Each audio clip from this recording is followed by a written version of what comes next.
জয় হিন্দ দর্শক বন্ধুরা, কেমন আছেন সবাই? আশা করি সবাই অনেক অনেক ভালো আছেন। বন্ধুরা, আজকের আমরা আলোচনা করব জবা ফুল চাষ নিয়ে। এইরকম টপিক মনে হয় আমার এই ইউটিউব চ্যানেলে প্রথমবার তুলে ধরছি যে জবা ফুল চাষ নিয়ে একটা বিস্তারিত প্রতিবেদন হচ্ছে।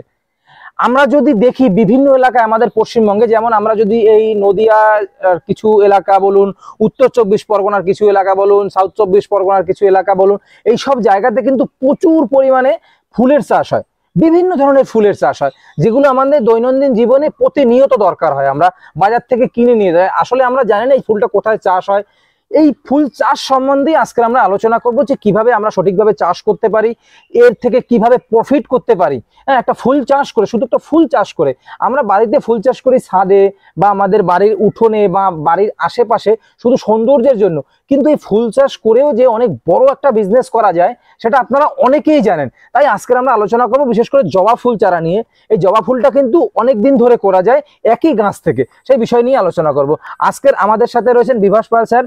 উনি যেহেতু এগ্রিকালচার এক্সপার্ট হিসেবে কাজ করছেন এবং হর্টিকালচার নিয়ে কাজ করছেন অনেক দিন ধরে। স্যার নমস্কার। নমস্কার, কেমন আছেন আপনি? ভালো আছি, আপনি কেমন আছেন? আমি অনেক অনেক ভালো আছি। আমরা তো বিভিন্ন বিষয় নিয়ে আলোচনা করি আমার চ্যানেলের মাধ্যমে। আপনি যেহেতু হর্টিকালচার নিয়ে কাজ করছেন অনেক দিন ধরে, আজকের আপনার থেকে জানার আমার বিষয় হলো যে জবা ফুলের চাষ।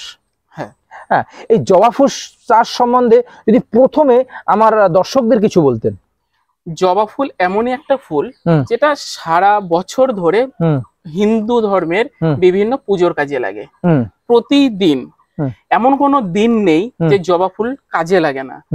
বাড়ির নিত্য প্রয়োজনীয়তা কাজে লাগে, বিভিন্ন মন্দিরে কাজে লাগে। ফলে এটার একটা বড় মার্কেট রয়েছে। চাষিরাও এটাকে চাষ করে স্বনির্ভর হতে পারে এবং অনেক পরিমাণে লাভবান হতে পারে। এই জবা ফুল চাষ যদি আমরা করি, সেক্ষেত্রে আমি তো চাইলেই এখানে করতে পারবো না, বা আমাদের এখানে একটা মার্কেটিং এরও দরকার আছে। আচ্ছা, পশ্চিমবঙ্গের সব থেকে বেশি বেশি কোথায় ফুলের চাষগুলো হয়? দেখুন, যেখানে মাটি পরিসর ভালো, অর্থাৎ বেলে দোআঁশে খুব একটা ভালো হবে না, যেখানে এঁটেল দোআঁশ এবং শুধুমাত্র দোআঁশ মাটি পরিবৃত এলাকা, সেই অঞ্চলে এই ফুলের চাষটা খুব ভালো হবে। অর্থাৎ মাটিটাকে খুব ভালো পরিমাণে হতে হবে এবং কাছাকাছি মার্কেটটাকে হতে হবে। পশ্চিমবঙ্গের সব থেকে বেশি কোথায় চাষ হয়? নদিয়া এবং উত্তর 24 পরগনা জেলাতে সবচাইতে বেশি ফুলের চাষ। এই বর্ডার সাইডটায় মনে হয়, বর্ডার সাইডটাতে, মানে এই ঠাকুরনগর, বনগাঁ, রানাঘাট, তারপরে এদিকে ফুলিয়া, তারপরে এদিকে ধানতলা তো অনেক বড় একটা মার্কেট, ফুলের মার্কেট। আচ্ছা, যেহেতু জবা ফুল নিয়ে চাষ করছি, তাহলে জবা ফুল নিয়ে কথা বলি। 1 বিঘা জায়গাতে যদি আমি জবা ফুল চাষ করি, সেভাবে কি করে শুরু করতে পারি? দেখুন, প্রথমে 1 বিঘা জমি চাষ করতে গেলে আগে জমিটাকে রেডি করে নিতে হবে, মানে সঠিকভাবে চাষ করে নিতে হবে। 3 থেকে 4 বার চাষ করার পরে জমিটাকে সঠিক ফার্টিলাইজার ডোজটা দিতে হবে। আচ্ছা, যেই জমির যতটা পরিমাণে ফার্টিলাইজার লাগবে তার আগে একবার সয়েল টেস্ট অবশ্যই করিয়ে নিতে হবে। মানে মাটির পরীক্ষা করে নিতে হবে, মাটিটাকে পরীক্ষা করে নিতে হবে, যেই মাটিতে কতটা পরিমাণে কি ফার্টিলাইজার রয়েছে বা নেই, কতটা পরিমাণে দিতে হবে। এটা অবশ্যই একজন অভিজ্ঞতার যে আছে, যার কাছে রয়েছে, বা আপনার সাথে যোগাযোগ করতে পারে, অবশ্যই করতেই পারে। পরামর্শ নিয়ে তারা এই চাষটা শুরু করতে পারে। শুরু করার সময় আগে চারিপাশটাকে ফেন্সিং করে নিতে হবে, বেড়া দিতে হবে, যাতে আশেপাশে ছাগল গরু কিছুতে যেন আক্রমণ করতে না পারে। এইবার সঠিক দূরত্ব অনুযায়ী এটাকে আমাদের গাছগুলোকে বসাতে হবে। আচ্ছা আচ্ছা আচ্ছা আচ্ছা, এইবারে আসি, জবা ফুল চাষের স্থায়িত্ব কতদিন? ভালো গ্রাফটিং চারা যদি নেওয়া হয় তাহলে একটা গাছের থেকে 15 থেকে 16 বছর পর্যন্ত ফুল পাওয়া যাবে। আচ্ছা, অন্যান্য তো ফুল চাষ রয়েছে, জবা ফুলের চাষ কেন করব? দেখুন, অন্যান্য ফুল যেগুলো রয়েছে বেশিরভাগ ফুলই স্বল্প সময়ের মধ্যে, কোনোটা 6 মাস, কোনোটা 1 বছর, 2 বছর, বেশিরভাগই এইগুলো মানে 6 মাসের মধ্যে বেশিরভাগ সিজনাল ফ্লাওয়ার ম্যাক্সিমাম। সেগুলো একটা সময় শেষ হয়ে যায়, আবার নতুন করে চারা তৈরি করতে হয়, আবার তাকে পরিচর্যা করে বড় করে ফুল ফোটাতে হয়। কিন্তু জবা গাছটা এমনই, ওকে যখনই আমি বড় করছি ও আস্তে আস্তে করে ফুল বাড়ছে, এবং যত গাছের বয়স বাড়ছে এর ফুলের পরিমাণটাও বাড়ছে। প্রতি বছর গাছ আমাকে বসাতে হচ্ছে না। আচ্ছা, আপনি বললেন 15 বছর। 15 বছর। আচ্ছা, একবার লাগালে 15 বছর অবধি চলবে? 15 বছর। দেখুন, 15 বছর পরেও 15 বছর পর্যন্ত যে আমি বললাম যে বেঁচে থাকবে, তার মধ্যেও গাছকে প্রুনিং করতে হয়, অর্থাৎ মাঝে মধ্যে ডাল ছেটে দিতে হয়। কারণটা হলো, গাছ যখনই ও বড় হতে থাকবে তখন সব ডালেই যে ফুল আসবে এমন কথা নেই। যেগুলো বর্ধনশীল, যে গাছ ডালপালাগুলো হয়, সেই ডালে কখনোই কুড়ি আসবে না।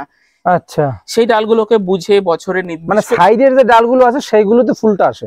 সেইগুলোতেই বেশি ফুল হয়। উপরে যেগুলো বর্ধনশীল বা যেগুলো ভেতরে তির্যক ভাবে বর্ধিত হয় সেই সমস্ত ডালে কখনোই কুড়ি বা ফুল আসবে না। আচ্ছা, এবার হিসাবটা আসি আমি। হ্যাঁ একদম। আচ্ছা, এই 1 বিঘা জায়গায় কতগুলো চারা রোপণ করা যাবে জবা ফুলের? দেখুন সাধারণত আমরা যখন কমার্শিয়াল ভাবে চাষ করব, আমরা 1 বিঘা জমিতে মোটামুটি 400 গাছ বসাতে পারবো। শুধু তাই নয়, প্রথম বছর যেহেতু গাছ ছোট থাকবে, আমরা প্রথম বছরে সাথী ফসল হিসাবে ওর মধ্যে গাঁদা ফুলেরও চাষ করতে পারবো। মানে এটা শুধু প্রথম বছরের জন্য applicable? বা খুব বেশি জোর হলে দ্বিতীয় বছর পর্যন্ত করা যাবে, কিন্তু তৃতীয় বছর থেকে একদমই করা যাবে না। এটাকে ফুল আসতে কতদিন সময় লাগবে? গাছ বসানোর প্রথম 6 মাসে বা 4 মাসের পর থেকেই প্রথম কুড়ি আসতে শুরু করে দেবে। আচ্ছা, এটা কি 12 মাস আসবে? 12 মাস ধরে আসবে, তবে অতিরিক্ত গরমে এবং অতিরিক্ত ঠান্ডায় ফুল একটু কমে যায়। ফুলের কোয়ান্টিটি এক একটা গাছে কতটা পরিমাণে আসতে পারে? দেখুন গাছ যখন ছোট থাকছে, মানে 6 মাসের পর থেকে ধরি, আমি যদি একটা গাছে প্রতিদিন পিছু 2টো করে ফুল ধরি, এক একটা গাছে 2টো করে কুড়ি বা ফুল, সাধারণত কুড়ি তুলেই বিক্রি করা হয় ফুল হিসাবে। 2টো করে ধরলেও 400 গাছে আমার 800, 1 টাকা করে ধরলে আমার পার ডে 800 টাকা। 800 টাকা পার ডে? Per day. এবার ঠিক এটা যখন 6 মাস থেকে 1 বছর হয়ে যাবে, তখন ডাল বাড়বে, অনেক ব্রাঞ্চিং হবে, তখন একটা গাছে যদি আমি 4টে করে ধরি, তার মানে 4 4 16, 1600 ফুল একটা জায়গা থেকে, 1 বিঘা জমি থেকে, মানে পার ডে 1600 টাকা, মাসে 16 × 30। আচ্ছা, এই যে 1600 টাকা আপনি বললেন, এই 1600 টাকা যদি আমি ইনকাম আসতে চাই, এই 1600 টাকা ইনকাম আসা অবধি এক একটা গাছে আমার কত টাকা খরচা হবে? দেখুন জবা গাছে প্রথমেই যেটা খরচ হয় চাষের খরচ, আর প্রথমেই ফার্টিলাইজার ডোজ যেটুকু, আর সারা বছর ধরে কিছুটা পরিমাণে ফাঙ্গিসাইড স্প্রে করতে হয়।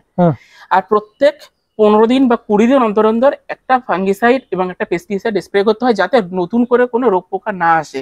সেটা পোকা এলেও দিতে হবে, না এলেও দিতে হবে, কারণ নতুন পোকা এলে আমার খরচ আরো বেড়ে যাবে। আমি চেষ্টা করব প্রথম থেকে যেন কোনো রোগ পোকা না আসে, তাহলে আমার সব সময়ের জন্য উৎপাদন বাড়তেই থাকবে। তার মানে আমি প্রথম থেকে চেষ্টা করতে হবে যেন রোগ পোকার আক্রমণগুলো না হয়, সেই জন্য সঠিক পরামর্শ নিয়ে সঠিকভাবে চালু করতে হবে। সঠিকভাবে চালু করতে হবে। ফুল আসতে গেলে পরে কতদিন সময় লাগবে, মানে পরিপক্ক ফুল আসতে গেলে পরে? পরিপক্ক ফুল মানে ধরুন আমি একটা গাছ থেকে যদি আমি পার ডে 4 থেকে 5টা করে ফুল ধরে, এটাকে পরিপক্ক ধরা যায়। এর থেকে বেশি হতে পারে, কিন্তু 4 বা 5-এর কম হলে সেটাকে তখনও অপরিণতই বলা হয়। রেগুলার মানে পার ডে 4টে থেকে 5টা করে ফুল হবে। তাহলে 4টে থেকে 5টা ফুল হওয়া মানে এক একটা গাছে 400 টাকা আমার 1 বিঘাতে, তার মানে 4 5 20, 20,000 ফুল। 20,000 ফুল, এক একটা ফুল কত 10-15 পয়সা বিক্রি হয়? প্রায় 1 টাকা, 80 পয়সা থেকে 1 টাকা ফুল বিক্রি, পাইকারি জবা ফুল। এত দাম? এত দাম, কারণ এক একটা জবা ফুলের মালা আপনি জিজ্ঞাসা করবেন, হ্যাঁ কোনো সময় হয়তো যখন বাজারে প্রচুর দাম এসে যায়, মানে অনেক ফুলের প্রোডাকশন এসে যায়, যেমন কালী পুজোতে, তখন হয়তো কিছু ক্ষেত্রে দাম কমে যায়, কারণ অনেকে প্রোডাকশন সবাই সাপ্লাই হয়ে যায়। এবার তাহলে যেটা বলা হচ্ছে যে যখন ওই 1600 ফুল এসে যাচ্ছে পার ডে, তত ইনটু যদি আমি 1 মাসের হিসাব করি, তাহলে কত টাকা হচ্ছে পার মাসে? প্রচুর টাকা তো, প্রচুর টাকা। মানে জবা ফুল চাষ করেও স্বাবলম্বী হওয়া যায়। এবার এই দামটা যদি আমি এর অর্ধেকও ধরি, খরচ বাদ দিলাম, তাহলে যদি আমি গড়ে যদি 50 পয়সা থেকে 60 পয়সা করেও থাকে, একদম যখন বাজারে কিচ্ছু না, যে 50 পয়সা থেকে 60 পয়সা, তখনও তাহলে তার দামটা কত থাকছে? প্রচুর তো। 1 বছরের পরে 1 বিঘা থেকে পার ডে 12,000 থেকে 15,000 টাকা করে পাচ্ছি। এক বছর পর থেকে? 1 বছর পরের থেকে 12 থেকে 15,000 টাকা মাসে। তার মানে তো অন্য চাষ করার থেকে ফুল চাষ করাটা সব থেকে বেটার। ফুলের চাষের এক্ষেত্রে অনেক সুবিধা, কিন্তু ফুল চাষ তো আপনি চাইলেই সব জায়গায় করতে পারবেন না, এই কারণ আপনার মার্কেটিং এর একটা দরকার আছে, কারণ মার্কেট আপনার বাড়ির আশেপাশে হতে হবে। একদম। এবার সবসময় যে 400 গাছের থেকে ফুল দেবে, 400 গাছ থেকে কিন্তু ফুল সব ধরে রাখতে হবে যে আমার 400 গাছের 300 থেকে 350 গাছ পার ডে ফুল দেবে।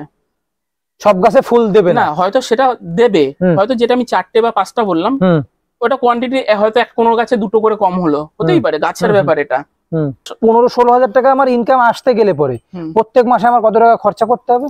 তখন প্রত্যেক মাসে খরচ আছে আপনার ধরুন 3 থেকে 4,000 টাকা করে পার ডে, এই পার মান্থ তখন খরচ এসে যাবে। সেটা কিভাবে? সারের খরচ আসে, কারণ নিয়মিতভাবে সারের খরচ আসে, জল সেচের একটা খরচ থাকে, এবং লেবারের খরচ থাকে, সব মিলে 3 থেকে 4,000 টাকা আমার মাসে খরচা রয়েছে। তার মানে আমার ওই টাকা লাভটাকে ধরতে পারি 10,000 টাকা আমি।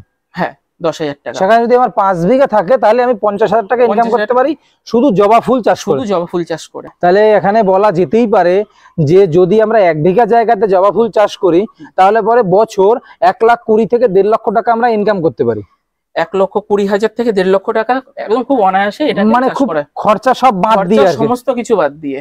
আচ্ছা আচ্ছা, যাই হোক দর্শক বন্ধুরা আপনাদেরকে জানালাম যে আপনারা যদি জবা ফুল চাষ করেন সেক্ষেত্রে কি করে করতে পারবেন, 1 বিঘাতে কতটুকু চাষ করা যাবে, কত চারা রোপণ করা যাবে, ওখান থেকে কতটা ইনকাম আসবে, সম্পূর্ণ বিস্তারিত একটা প্রতিবেদন আপনাদের সামনে তুলে ধরলাম। তাই দর্শক বন্ধুরা ভালো থাকবেন সবাই, দেখা হবে কোনো নতুন ভিডিওতে, কোনো নতুন ফার্মিং নিয়ে, কোনো নতুন খামারের সাথে। আর হ্যাঁ, আপনারা যদি ভিডিওটি ফেসবুকে দেখে থাকেন তাহলে পেজটিকে অবশ্যই ফলো করে রাখবেন।